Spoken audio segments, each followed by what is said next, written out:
start recording this. Touch me again, motherfucker. Most teenagers think they're untouchable. Okay, I'll get down. Until one bad decision turns into handcuffs, a felony charge, or even prison. What you're about to see are 6 real police body cam videos involving teenagers whose nights spiraled completely out of control. No actors, no scripts, just real cops, real consequences. Hey, stop! Hey. Go! Stop! And cameras rolling every second. Stay until the end, because case number 6 ends with a punishment nobody expected. 20 teenagers, 2 officers, 1 apartment complex that was about to erupt. Dispatch gets the call. Large fight, multiple juveniles, some with known criminal histories. By the time officers roll up, the crowd scatters. But scattering doesn't mean innocent. You're obstructing. Come on, man. What you doing that for? I just came Oh, him. He ain't got nothing to do with that. He just got school. Who are you? I'm his cousin. You're his cousin? I'm his cousin. I ain't do nothing. I just got over here. You can take me. You can take me. I got my phone and my stuff. Come on. Hey, no, come on. Go put your hands. You're about to go to jail, too. Get down. Stop. Get the stop. Sir, stop. Please, sir, stop.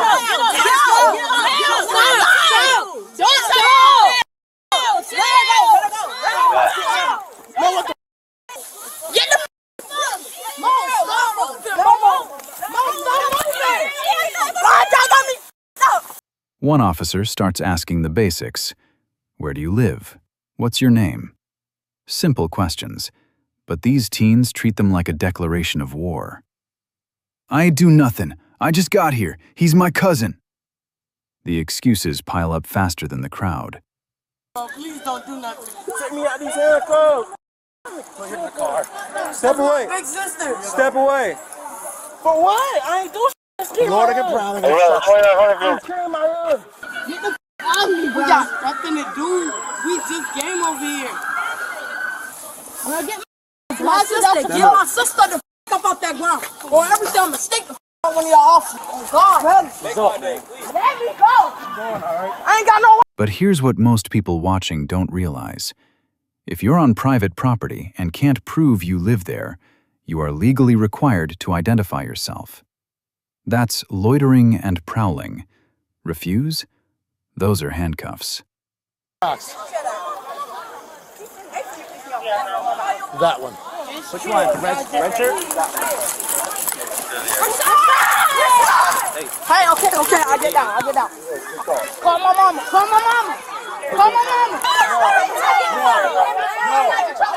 One girl, Kimora, is placed in custody. Her brother Rashad charges at an officer. And that's the moment their night changed forever. Their mother arrives. She is not happy. I live here. What apartment? I live down the street. I live here, but I don't live here. Have your mother come see me. I think she, manages. I'm not even playing with you. Appreciate you. This is the way this works. If you do not live on this premises, then you are loitering or prowling, which means you are required to identify yourself to me. If you do live here, and I ask you your name and where you live, and you can't provide it, now you're required to quell my suspicions that you're not loitering and prowling, which is why you're in handcuffs in the back of my car. Now, what's your name? Cameron. I don't want you to be in handcuffs, but I don't want to take you to jail. I would much rather call your mom, come pick you up.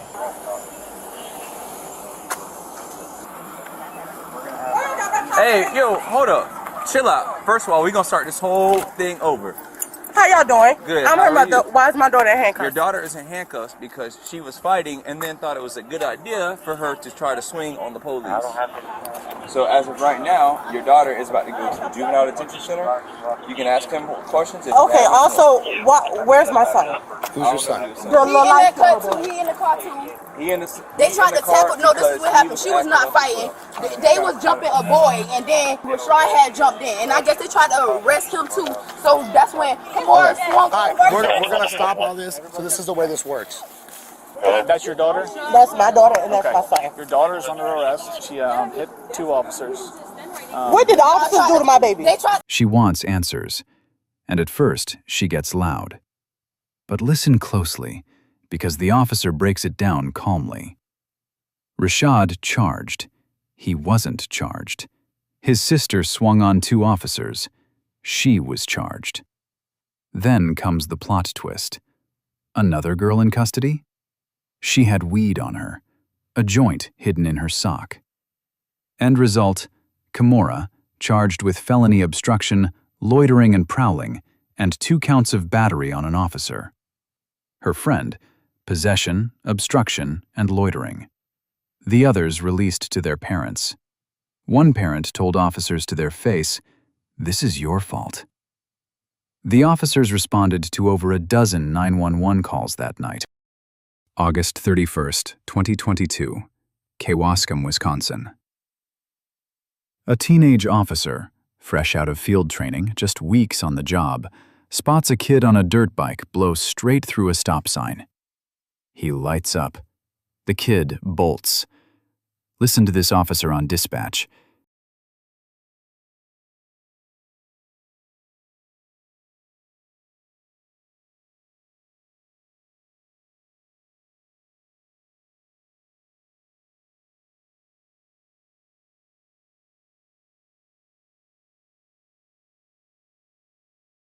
He's not panicking. He's calm. He calls it out, play by play, announces he's not in pursuit, stays professional. This is textbook. The dirt bike takes to sidewalks, alleys, cuts through a neighborhood. But here's where the rookie outsmarts the runner. Locals start pointing, telling him where the bike went. The officer doesn't chase. He blocks the only exit road and waits. Some siren. Suspect's vehicle is continuing on Brotts from Edgewood. I'll take a second in the area.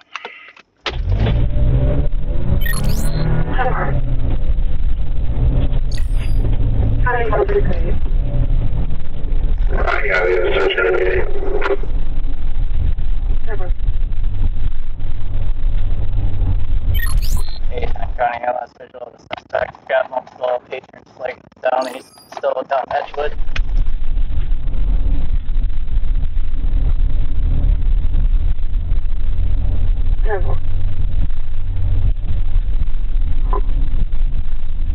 Eaton County is back on Gavin Parkway going out towards Edgewood now.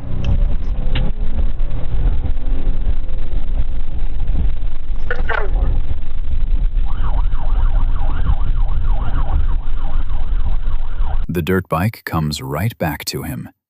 Gunpoint. On the ground. Arrest made. No crashes, no injuries. Clean.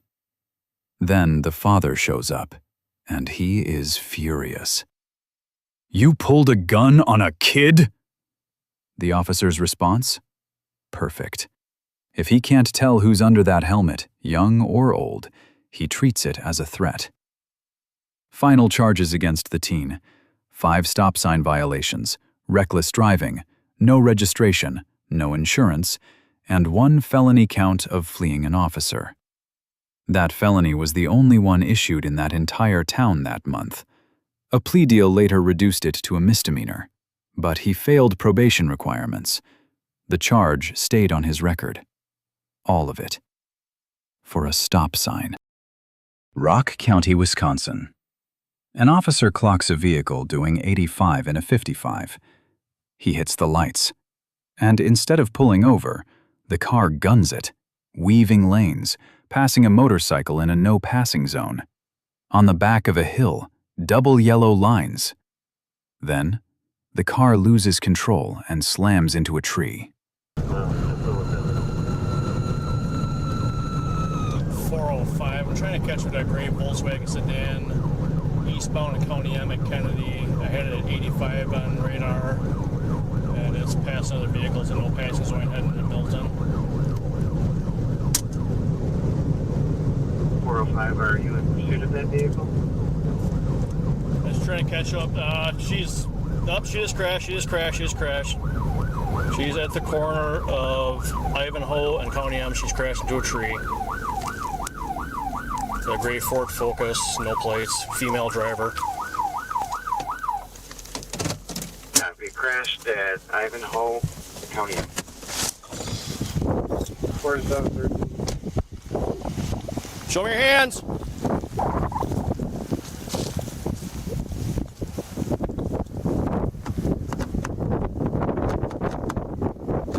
door. Unlock the door. 543, I can respond if needed. Yeah, 4 or 5. I take whoever.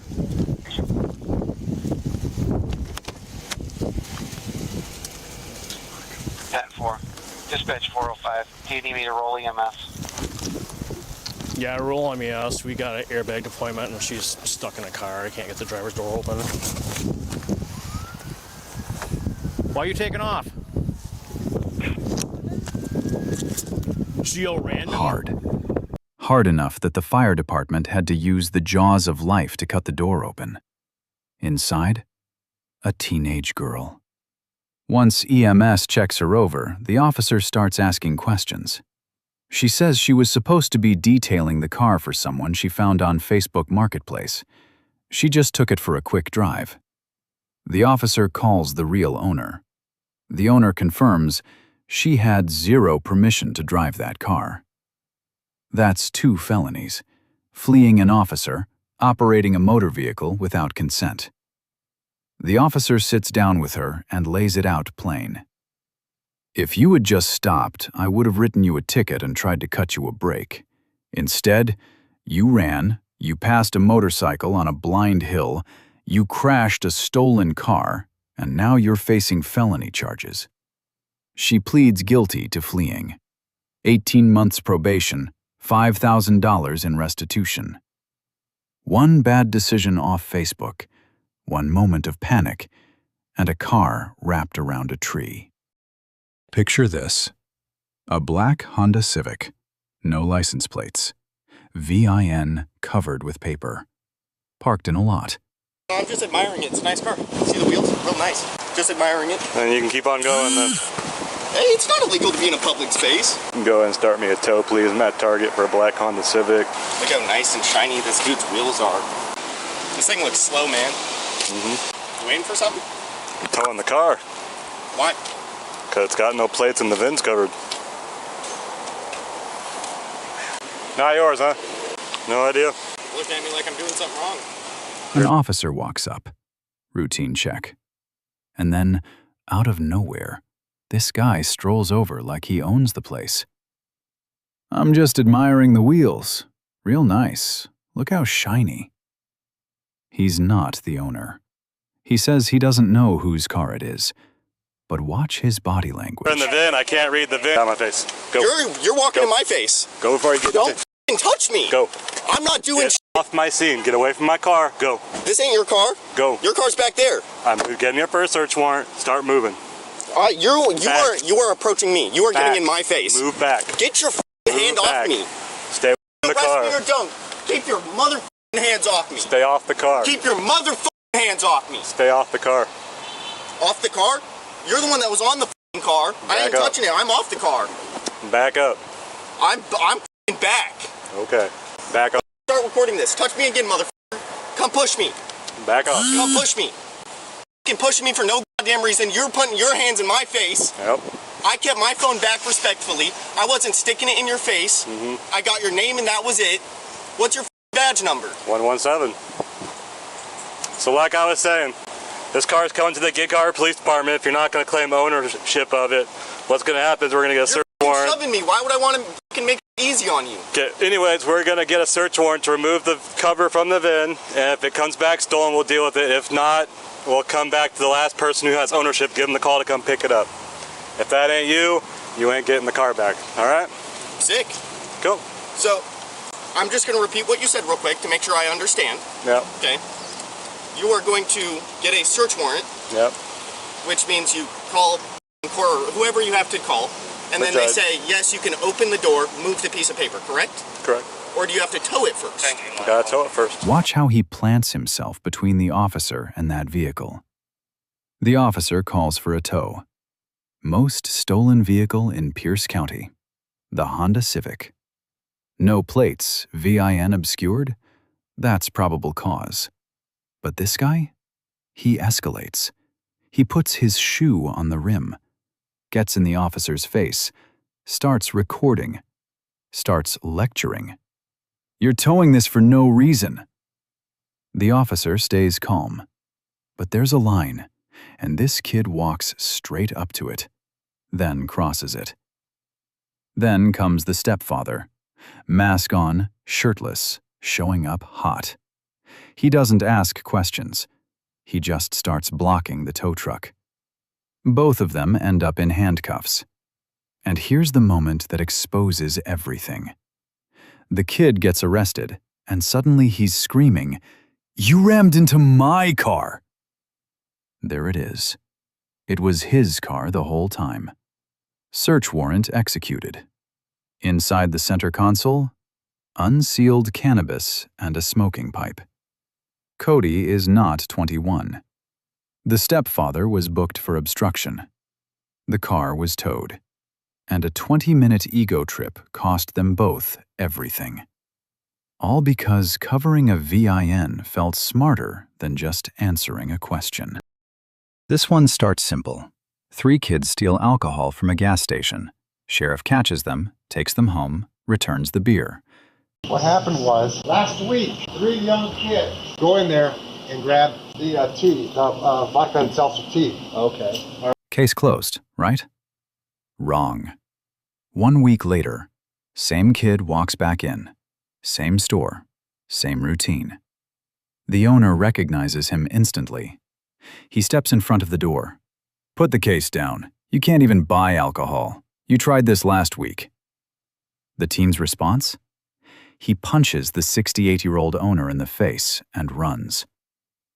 Well, tonight, one of them came in by himself, walked back here and did the same thing, same routine, grabbed a 12-pack or whatever, and started walking over here to the camera aisle, acting like he was on the phone. I recognized him and I stood right by the door. I told him, "Bro, put the case down, put the beer down. You know you're not old enough to drink." And I said, "As a matter of fact, you tried stealing beer last week." And he says, "I'm not leaving here without..." And I said, "Bro, I can even smell the alcohol in you." He was already drunk? Yes. So he's over here. He tries to walk by me. I grabbed the case and threw it on the floor. He falls to the floor.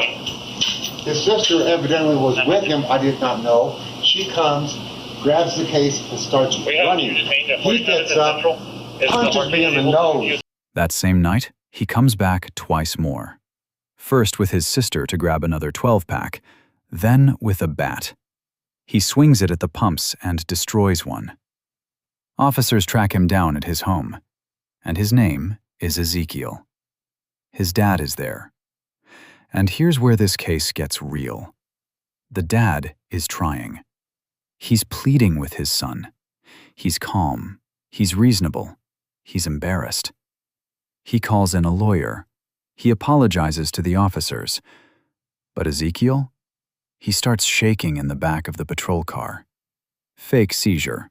Full performance. Officers have seen this before. Every single time. They get him shackled. They get him secured. Through all of it, the officers stay professional. Ezekiel was charged with robbery, criminal damage exceeding $1,000, aggravated battery with a deadly weapon, battery on a peace officer, and contributing to the delinquency of a minor. His father did everything right. Ezekiel still chose this. This is the one that escalates faster than any other. June 2024, Wauwatosa, Wisconsin. Someone uses a stolen credit card to place a $200 plus online order at Dairy Queen. The real cardholder calls the store the moment she gets her bank alert. Driver, put the vehicle in park. Stay in the vehicle. Stay in the vehicle! We got one running. Eastbound, I'm with the car. Southbound, 6-5 from Meineke. Black male, black top, black pants. I'm with the vehicle right now. 206 is going after him. Driver! Open the window now! Crash, 5-8 in Meineke.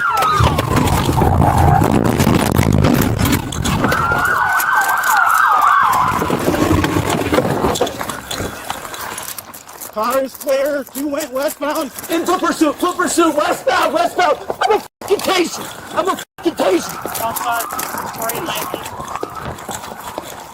Employees stall. Police are already close. 3 individuals walk in to pick up the order. One of them is 17-year-old Shamar wearing a mask. The store tells them the food isn't ready. They go back to the car. Officers move in for a traffic stop. The second the car stops, one passenger bolts on foot. Gone. Then Shamar hits the gas. What follows is one of the most reckless chases in this entire compilation. Shamar blows through intersections, goes the wrong way down one-way streets, passes oncoming traffic, runs red lights, all with a 12-year-old girl in the passenger seat. He crashes into another vehicle mid-pursuit. Officers stop to render aid to the crash victims. Another unit picks up the chase. Shamar crashes again, this time into a light pole. Both he and the 12-year-old run on foot, through yards, over fences. The 12-year-old gets caught. Shamar gets cornered, and still tries to climb a fence. Officers aren't having it. On the ground, handcuffed. On his person, a stolen driver's license and someone else's credit card. Shamar was charged with felony fleeing, reckless endangerment ×2, hit and run, and more. The 12-year-old was charged with fraudulent use of a credit card. 6 months later, Shamar was found guilty of 3 felony counts, sentenced to 2 years in Wisconsin State Prison for a Dairy Queen order.